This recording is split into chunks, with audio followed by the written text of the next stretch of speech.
A pleasant afternoon to each and everyone, Stratfordians. Welcome back again to our video discussion. We are now up for Lesson 7, which we will going to discuss, an act for special protection of children against child abuse, exploitation, and discrimination act. So, without further so much ado, let's get started. So again, the Lesson 7 is all about Republic Act 7610, which is an act for special protection of children against child abuse, exploitation, and discrimination act. So basically, it comprises of several articles, 13 articles to be exact, and the first article is titled Policy, Principles, and Definition of Terms. So it's stated here, an act providing for stronger deterrence and special protection against child abuse, exploitation, and discrimination, providing penalties for its violation and for other purposes. That means that this act was provided to protect those students that was being abused, exploited, and are victim of any form of discrimination para di mabigyan ng parusa yung mga taong gumawa nito sa kanila. So, we have here the Article 1, which have 4 sections. So the first section is the title. This act shall be known as the Special Protection of Children Against Abuse, Exploitation, and Discrimination Act. So mainly its title is the Special Protection of Children Against Abuse, Exploitation, and Discrimination Act, as it protects the children or those children from any form of violence and also those who are already a victim of this violence mentioned above. So the second section is the Declaration of State Policy and Principles. It is hereby declared to be the policy of the state to provide special protection to children from all forms of abuse, neglect, cruelty, exploitation, and discrimination and other conditions prejudicial their development, provide sanctions for their commission and carry out a program for prevention and deterrence and crisis intervention in situations of child abuse, exploitation, and discrimination. So the state declared this act to provide special protection for children from any form of violence, such as abuse, neglect, cruelty, exploitation, discrimination, and other that can hinder the child or from their full development. So with that, sanctions are provided to punish those people who dare to do such that act. So the third section is the definition of terms. So letter A, the first term is the children, which refers to person below 18 years of age or those over but are unable to fully take care of themselves or protect themselves from abuse, neglect, cruelty, exploitation, or discrimination because of a physical or mental disability or condition. So the scope of this act is for those children whose age range is 18 below and also those students above 18 but has no capacity to protect themselves from violence because of their physical conditions or disabilities. So the second term is the child abuse, which refers to the maltreatment, whether habitual or not, of the child, which includes any of the following. So, the term child abuse here is referred to any form of maltreatments na kagawian man ito o hindi, such as the first one is psychological and physical abuse, neglect, cruelty, sexual abuse, and emotional maltreatment. So, yung mga batang naging biktima nito or nakakaranas ng mga ganitong pagmamaltrato. So, the second one, any act by deeds or words which debases, degrades, or demeans the intrinsic worth and dignity of a child as a human being. So any words or deeds that degrades the worth and dignity of a child as a human being. The third one is unreasonable deprivation of his basic needs for survival, such as food and shelter. So, and the last one is failure to immediately give medical treatment to an injured child, resulting in serious impairment of his growth and development or in his permanent incapacity or death. The third one, circumstances which gravely threaten or endanger the survival and normal development of children include but are not limited to the following. It also includes if the students experience such circumstances that he or she was threatened and are really endangered and he is deprived from normal development, such as the first one being in a community where there is armed conflict or being affected by armed conflict-related activities, and the child is an environment where there is armed conflict. The second one, it also includes working under conditions hazardous to life, safety, and normal which unduly interfere with their normal development. So it also includes if the child are forced to work under conditions that is hazardous to his life and safety. And then the third one is living in or fending for themselves in the streets of urban or rural areas without the care of parents or a guardian or basic services needed for a good quality of life. So those children na naabandon na which are palabi-palabi na lang sa mga streets or sa mga daanan because they did not receive the care of their parent. And the fourth one, being a member of indigenous cultural community and or living under conditions of extreme poverty or in an area which is underdeveloped and or lacks or has inadequate access to basic services needed for a good quality of life. Then, The fifth one is being a victim of a man-made or natural disaster or calamity, kasali din dito. And lastly, circumstances analogous to those above stated which endanger the life, safety, or normal development of children. So the other circumstances that are related to the cases above na nakakalubha sa buhay, seguridad at development ng bata is also included. And the last one is comprehensive program against child abuse, exploitation, and discrimination refers to the coordinated program of services and facilities to protect children against first child prostitution and other sexual abuse, mga prostitution. So these programs aim to protect the children or those children from prostitution, child trafficking, which is very rampant sa social media. Nowadays, kadami ng mga bata na naging biktima nito. Which is right, di ba? So, the third one, obscene publications and indecent shows, mga malalaswa na ginagawa or shows for the gains of those mga tao na pinapagawa nito sa mga bata. And then, other acts of abuses and circumstances which threaten or endanger the survival and normal development of children. Program on Child Abuse, Exploitation, and Discrimination is under Article 2. Section number 4, Formulation of the Program. There shall be a comprehensive program to be formulated by the Department of Justice and the Department of Social Welfare and Development in coordination with the other government agencies and private sector concerned, within 1 year from the effectivity of this act to protect children against child prostitution and other sexual abuse, child trafficking, obscene publications and indecent shows, other act of abuse and circumstances which endanger child survival and normal development. Kailangang magsagawa ng mga programa na magbibigay sa atin ng impormasyon tungkol sa mga ganung bagay, pang-aabuso sa mga bata at para na rin ma-prevent yung mga gantong bagay para sa kinabukasan. Article 3, Child Prostitution and Other Sexual Abuse.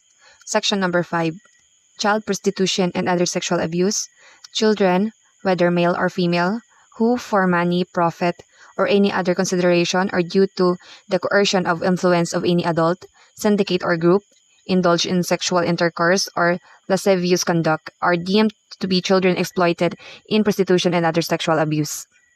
Kapag sinabi nating children, ano nga ba ang ibig sabihin nito? Ito ay tumutukoy sa mga kabataang 12 years old pababa. Sabi dito, babae man o lalaki na ginagamit para pagkakitaan ng pera ay once na sila ay ini-indulge na sa isang sexual intercourse or lascivious conduct. Ngayon, ano nga ba ang lascivious conduct? Ito ay isang gesture na kung saan may intentional touching of the genitalia of a person either directly or through clothing to satisfy sexual desires. So, yung mga batang na-indulge daw sa mga ganitong bagay ay considered na as child prostitute at exploited na sila in prostitution at sila ay naaabuso na sexually. Sabi pa dito, the penalty of reclusion temporal in its medium period to reclusion perpetua shall be imposed upon the following. Letter A, those who engage in or promote, facilitate or induce child prostitution which include but are not limited to the following. So, sino-sino nga ba ang may pananagutan sa mga batas na ito at maaaring suspect sa mga batas na ito? Number 1, acting as a procurer of a child prostitute. Ano nga ba ang procurer? Ito ay tumutukoy sa mga pasimuno o yung mga tinatawag nating bugaw. So, sila yung mayroong malaking pananagutan sa batas. Number 2, inducing a person to be a client of a child prostitute by means of written or oral advertisement or other similar means. Kapag pala ang isang tao ay naghahanap ng kliyente para sa isang child prostitution, siya ay maaari na ding isang suspect sa gawaing ito. Number 3, taking advantage of influence or relationship to procure a child as prostitute. So, yung mga taong tinitake yung advantage or yung impluensya nila or relationship sa isang tao para gawing child prostitute yung kabataang iyon. Threatening or using violence towards a child to engage him as a prostitute. Yung pagte-threaten o pagbabanta at paggamit ng tahas or pagiging violent sa isang kabataan para siya ay pilitin na maging child prostitute. Siya pala ay maaari nang maging suspect at kaharapin ang batas na ito at pagbayaran. Number 5, giving monetary consideration, goods, or other pecuniary benefit to a child with intent to engage such child in prostitution. So, yung mga taong nagbibigay para ng mga pera or goods, yun para yung mga taong iyan ay once na Once na ginawa lang nila yun, i-engage ang isang kabataan sa child prostitution, maaari silang masampahan ng kaso at kakaharapin ang batas na ito. Letter B, those who commit the act of sexual intercourse or lascivious conduct with a child exploited in prostitution or subject to other sexual abuse, provided that when the victim is under 12 years of age, the perpetrators shall be prosecuted under Article 335, Paragraph 3, for rape and Article 336 of Act Number 3815, as amended, the Revised Penal Code, for rape or lascivious conduct, as the case may be, provided that the penalty of lascivious conduct when the victim is under 12 years of age shall be reclusion temporal in its medium period. So sabi dito, lahat daw ng mga suspect, maaari silang sampahan din ng kaso for rape and lascivious conduct. Letter C, those who derive profit or advantage therefrom, whether as the manager or the owner of the establishment where the prostitution takes place, yung mga tao pala na nagmamay-ari ng isang establishmento or sauna, disco, bar, resto, or kahit anuman yung mga entertainment place. Once na ang child prostitution ay nangyayari doon, sila din ay maaaring sampahan ng kaso at kaharapin ang batas na ito dahil sila ay may pananagutan din. Section 6, Attempt to commit child prostitution. There is an attempt to commit child prostitution under Section 5, Paragraph hereof when any person who, not being a relative of a child, is found alone with the said child under Section 5, Paragraph hereof when any person who, not being a relative of a child, is found alone with the said child inside the room or cubicle of a house, an inn, hotel, motel, pension house, apartel, or other similar establishment, vessel, vehicle, or any other hidden or secluded area under circumstances which would lead a reasonable person to believe that the child is about to exploited in prostitution and other sexual abuse. So, kapag pala ang isang tao ay nakita na may kasamang bata or kabataang 12 years below na hindi naman niya kaano-ano sa isang inn, hotel, motel, o isang bahay, o kahit anumang establishmento na ito ay kaduda-duda, na maaari niyang gamitin yung bata bilang child prostitute o inaabuso niya ito sexually, maaari siyang sampahan ng kaso at kaharapin ang batas na ito. Sabi din dito, there is also an attempt to commit child prostitution under Paragraph B of Section 5 hereof when any person is receiving services from a child in a sauna, parlor, or bath, massage, clinic, health club, and other similar establishment. So, ayun pala ay attempt na din to commit child prostitution. Once na ang isang kabataan ay makikita mo sa isang establishmento, parang maaari siyang massage clinic, health club, and other similar establishment. Kapag yung isang tao ay nakaka-receive ng services galing sa 12 years old and below, ito ay attempt to commit child prostitution at maaari silang sampahan ng kaso. Article 4, Section 7, Child Trafficking. Any person who shall engage in trading and dealing with children, including but not limited to the act of buying and selling of a child for money or any other consideration or barter, shall suffer the penalty of reclusion temporal to reclusion perpetua. The penalty shall impose in its maximum period when the victim is under 12 years of age. Child trafficking means that sila yung mga tao na nagbebenta ng mga bata kapalit ng pera. And then pag sinabi po natin child trafficking, hindi lang ito yung notion na sinasabi na nagbebenta o nagde-deal ng bata.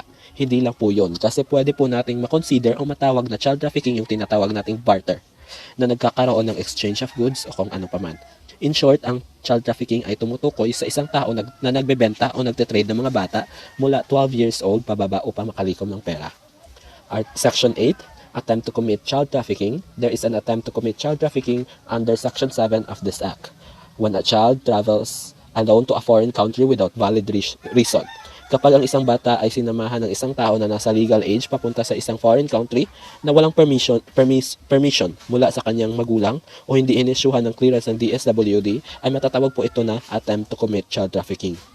When a person, agency, establishment, or child-caring institution recruits women or couples to bear children for the purpose of child trafficking, or when a doctor, hospital, or clinic official or employee, nurse, midwife, local civil registrar, or any person stimulates birth for the purpose of child trafficking, or when a person engaged in the act of finding children among low-income families, hospitals, clinics, nurseries, daycare centers, or other child-during institution who can be offered for the purpose of child trafficking. So ito po pala ay matatawag na attempt to commit child trafficking nila kapag ang isang tao o establishment ay nagre-recruit ng mga babae o kaya naman couple na gagamitin nila upang gumawa ng bata at upang i-engage lang sa child trafficking.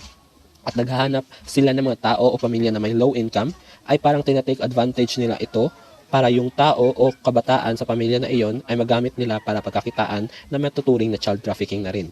A penalty lower than 2 degrees than that prescribed for the consummated felony under Section 7 hereof shall be imposed upon the principals of the attempt to commit child trafficking under this act. Ibig sabihin ay lahat na magtatangka gumawa ng child trafficking ay sila ay may pananagutan sa batas na kinakailangan nilang bayaran o pagdusahan. Article 5, Section 9, absence, publication, and incident shows any person who shall hire, employ, use, persuade, induce, or coerce a child to perform in absent exhibition and incident shows, whether live or in video, or model in absence, publication, or pornographic materials, or to sell or distribute the said materials shall suffer the penalty of prison major in its medium period. Dito, tinutukoy ang mga materials na ginagamit sa pagkuha ng larawan o video tulad ng smartphones, camera at iba pa man upang ipadala sa kanilang pagbebentahan. If the child uses as a performer or seller, distributor is below 12 years of age, the penalty shall be imposed in its maximum period.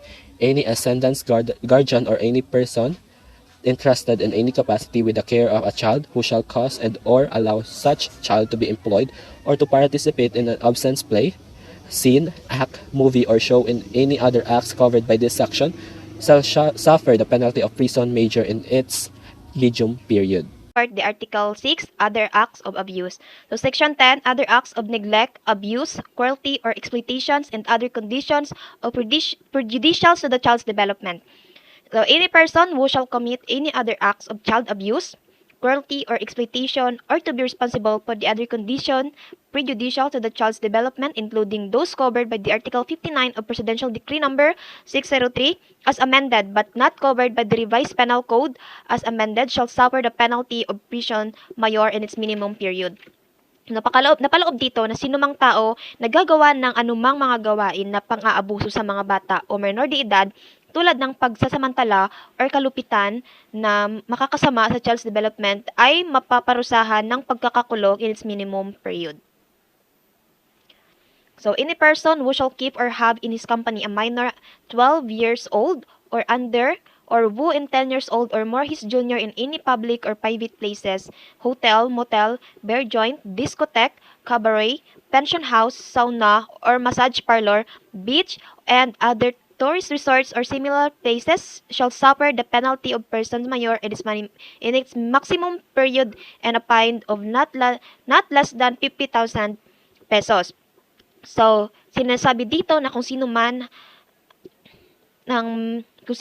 or any person na merong mga minor de edad na kinikip sa kanilang company or nagtatabaho sa kanyang kumpanya tulad ng mga binanggit ko kanina na public or private places tulad ng hotel, motel, and other places ay merong karampatang parusa din ng pagkakakulong at meron ding multa na hindi bababa sa 50,000 piso or 50,000 pesos.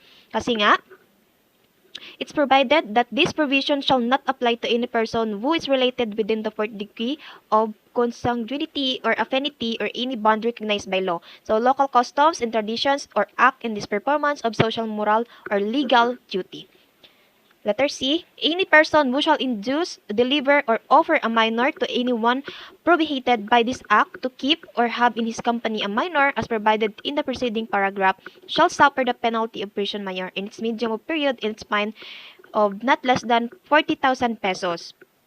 So, sabi dito na kung sino man ang mag-aalok ng mga minor de edad sa anumang ipinagbabawal na gawain na labag sa batas na ito na magkakaroon ng minor de edad sa kanyang kumpanya or sa isang kumpanya ay makukulong at pagmumultahin ng hindi bababa sa 40,000 pesos. So provided, however, that should the perpetrator be an ascendant, the parents or guardian of the minor, so the penalty to be imposed shall be prison mayor in its maximum period, so a fine of not less than 50,000 pesos and the loss of parental authority over the minor. So, at kapag nalaman na ang salarin sa pag-uudyok o pag-aalok ng mga minor de edad ay kapag kanila mismong mga legal guardian or step-parents ang mga posibleng ipapataw na mga parusa ay isang pagkakakulong in its maximum period at pagmumultahin na hindi bababa sa 50,000 pesos at mawawalan ng parental authority sa mga minor de edad. So, dapat aware tayo sa mga ganito. So, any person, owner, manager, or one entrusted with the operations of any public or private place of accommodation, whether for occupancy, food, drink, or otherwise, including residential places, who allows any person to take along with him to such place or places any minor herein described shall be imposed a penalty of prison mayor in its medium period and a fine of not less than 50,000 pesos and the loss of the license to operate such a place or establishment. So, napaloob din dito na sinumang tao ang may-ari or manager ng pinagkakatiwalaan sa pagpapatakbo ng anumang pampubliko or pribadong lugar katulad ng tirahan, maging para sa mga occupancy, tulad ng pagkain, inumin o iba pa, kabilang mga residential na lugar na nagpapahintulot sa sinumang tao na sumasama sa kanya sa naturang lugar sa anumang mga minor de edad na inilalarawan sa section na ito ay dapat ay meron itong karampatang parusa ng pagkakakulong at nang hindi man masyadong matagal, ngunit ito ay katamtamang panahon lamang at pagmumultahin ng hindi bababa sa 50,000 piso o 50,000 pesos at pagkawala ng lisensya ng pagpapatakbo na naturang lugar or establishmento. So, mawawalan sila ng mga license to operate such a place or establishment. So, letter E, any person who shall use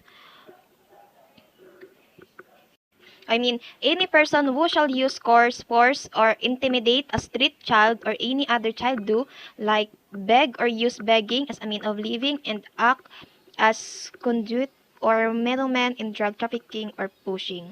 So, any person na gagamit o pumipilit sa mga batang langsangan or sinumang bata na minor de edad na mamamalimos bilang paraan ng kanilang pamumuhay or gagamit nila tulad sa drug trafficking or pagtutulak ng droga kasi most of the time ito yung mga ginagamit ng mga sindikato, yung mga bata, lalo na sa pagtutulak ng mga droga. Kasi nga, kapag bata yung ginamit nila is hindi ito agad-agad makukulong dahil nga meron tayong act na tinatawag. So ito yung tinatawag po nating RA 9344, the Juvenile Justice and Welfare Act. So kaya talamak talaga sa ating lansangan ngayon na ginagamit yung mga bata as para makapag-deliver sila ng mga drugs or like ayun nga, drugs, and also to conduct any illegal activities. So, ang mga taong nasa likod nito shall suffer the penalty of prison and correctional in its medium period to reclusion perpetua. So, for purposes of this act, the penalty for the commission of act punishable under the Article 248 to 249, 262, paragraph 2 into 263, paragraph 1 of Act number 23815, as amended, the revised penal code for the crimes of murder, homicide, other intentional mutilations, and serious physical injuries, respectively, shall be reclusion perpetua.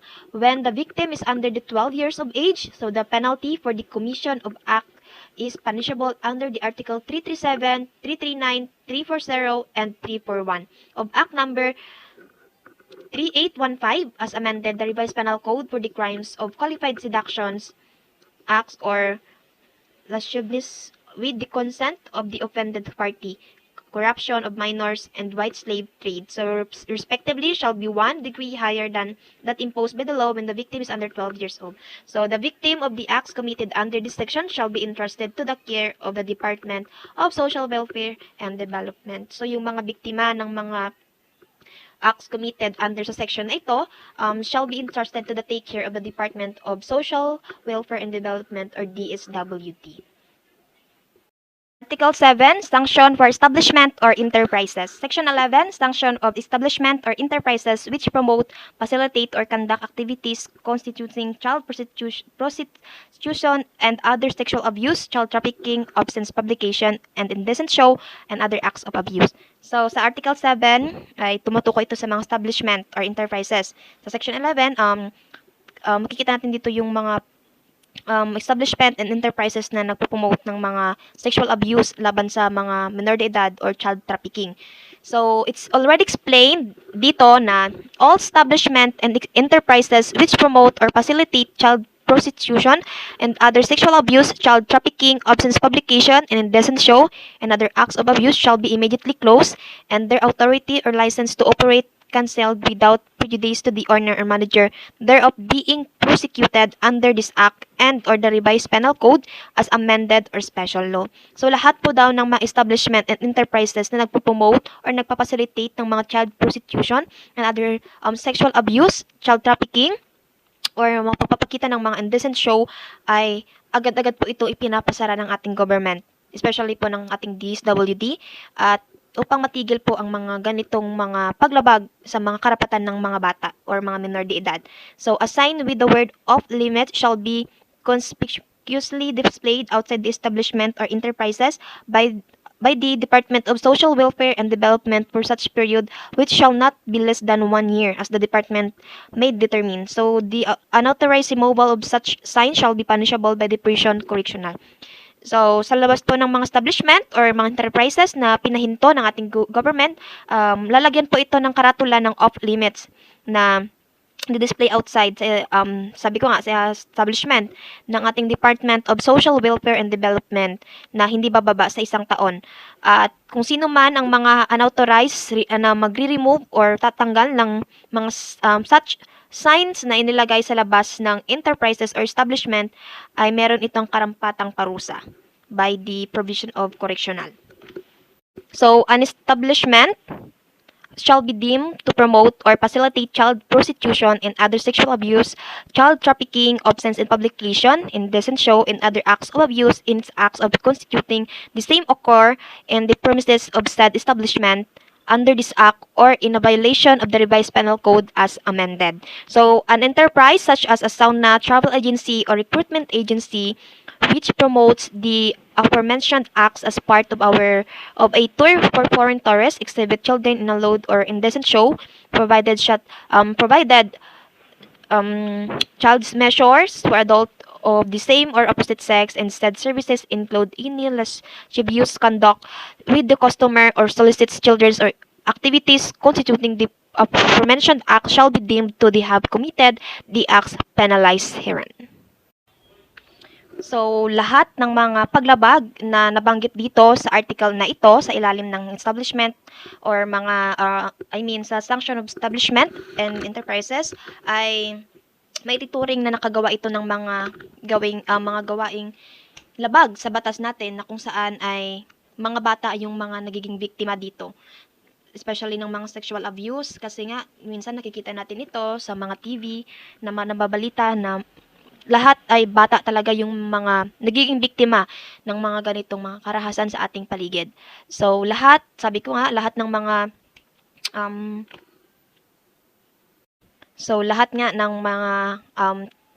violations na may kinalaman sa mga minor de edad, katulad ng mga child trafficking, ay meron itong mga karampatang parusa na maaaring ibibigay sa kanila ng ating government.